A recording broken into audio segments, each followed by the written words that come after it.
We are through practice 14 of 25. Our football team has been working extremely hard. We're going to give them a couple days off here in the middle. We'll get back after it on Tuesday. It's a much needed break and opportunity to rest and recover. We've really gotten after it this week, physical practice today here with the scrimmage. To kind of turn it into a half scrimmage, half thud, just to try to make sure we kept guys healthy. We kept a number of players out that we know can play. Guys that may have been a little bumped and bruised and have some nicks from previous practices. Main objective today was to get out of this thing healthy, which we did, and ready to continue to move forward. And we're really looking forward to turning the page and getting ready for Texas State. That's coming up really soon. It's amazing. We're 2 weeks away from a game. So middle of the week, this next week, we'll turn our attention to Texas State and start Texas State preparations. But go ahead and open up for questions. Is it a two-man race right now? I mean, it looked like Sikowski and Gio handled most of the first They got most of the reps today. Jonathan Lewis got some reps today. We'll sit down, and it's kind of been the plan to get to this point. We'll sit down here after this scrimmage, have some conversations, and see where we're at. Again, like I've stated all the way from the beginning, there's no set date to say this guy or that guy is our starting quarterback. We'll do it when we're comfortable with it and we feel like somebody's been consistent and is really taking the ownership of the football team. But we got to have some serious conversations. We got to do it fairly soon. We're not going to wait till actual game week to do it, but we're not going to do it today, James. So. Just checking. No, I know. I appreciate it. I figured that. I mean, you were kind of like sharks with blood in the water, man. Just attacked. So it's all good. What did you see out of the quarterbacks today? Goods and bads, ups and downs. A lot of it has to do with the O-line that they're playing with. Our left side, if I'm not mistaken, of the four guys in the two deep at left tackle and left guard that we started with here in training camp, we held 3 of them out today. So our left side, especially with the second group, was a little shaky.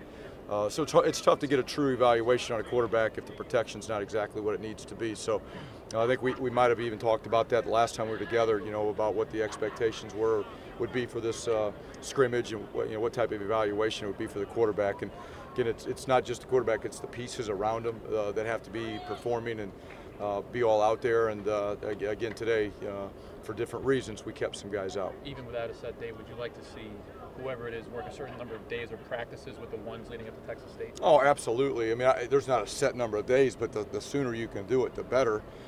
Just so there's no gray area with the whole football team and more specifically the offense.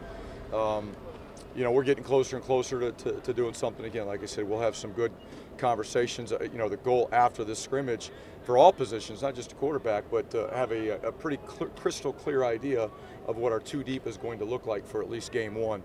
I would say most positions we know what that's going to look like, not all yet. And again, that's why we practice, that's why we'll meet, and we'll try to have those conversations and get that settled relatively quickly. I know it was a team vote, but what went into the process of having 6 captains as opposed to 4 in last year's? Is that just the way the vote went? It's just the way the vote went. I mean, I think I've mentioned it before. I think we've got an outstanding senior class.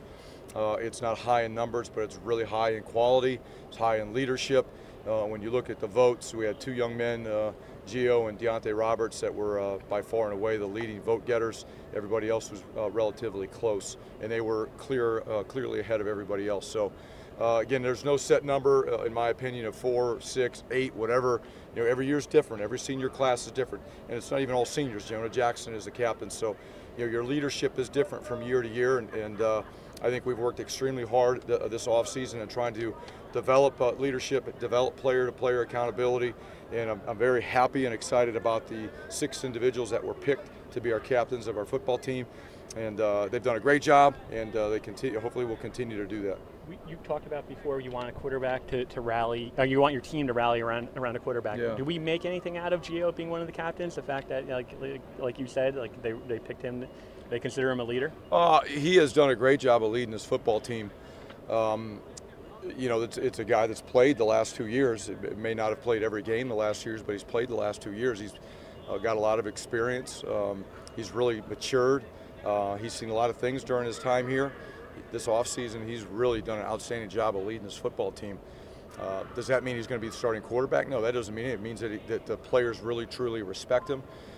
You don't have to have all your captains be starters, and you know, that's just the way it is. And we don't want our captains to be the only leaders of our football team either. If we only got 6 leaders, we probably got a problem. We got a lot of other guys that were, in my opinion, worthy of, you know, captainship or leadership titles also. And again, they may be backups, they may be special teams players, they may be starters. You said earlier this summer that Pacheco was the 4th running back on the depth chart. Has he made any big jump? I mean, it seems like every time we see him, he's doing something impressive. He is doing something. Yeah. Again, you know, right now today, I'm not in a position to discuss the too deep yet. Again, we'll meet and we'll have all those discussions and we'll get it finalized. He is an individual that's going to play for us. Again, how many snaps at running back versus special teams, that's yet to be determined. But he is a young man that continues to get better all the time.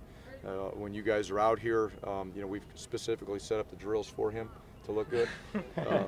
Kidding. But he's done a great job. Absolutely. Love the kid. He goes really hard, loves football. I've mentioned it before. The guy only knows one speed, and that's full speed. He's still learning the offense. He's got a long way to go from that standpoint, but there are packages that he knows.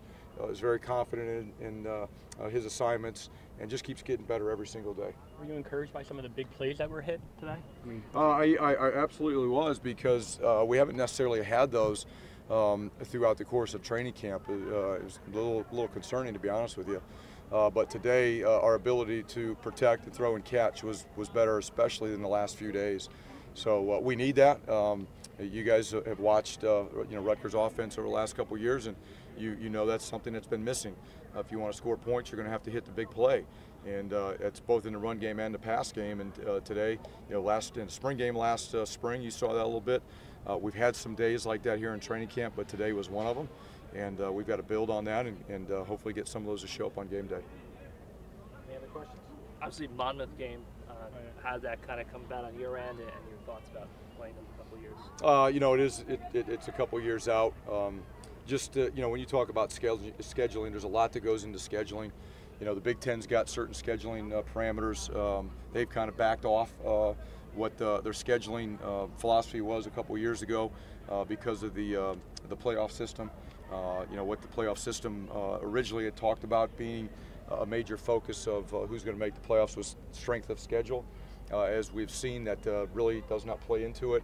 The Big Ten made some decisions a few years ago to try to strengthen the schedule of the teams. It was the only conference to do that, and you know, they're looking at different ways to change that. There are a lot of challenges when it comes to scheduling non-conference games. If you look around the country, the amount of money that's being spent on non-conference games keeps growing. You guys know we're not a fully funded Big Ten school at this moment. We don't have the money that a lot of other people do to pay for non-conference games. Overall, philosophically, we made a decision that you know, we wanted to schedule more regional games for our fans to be able to come to home games as well as road games. Obviously cuts down on cost also when you do that for traveling expenses. It's a regional game. They've done a nice job in that program. You know, we got the waiver from the Big Ten to be able to schedule FCS opponents, and other teams will be doing that also at some point, and it just made sense. Thanks, Chris. Thanks, Coach. Thank you, guys.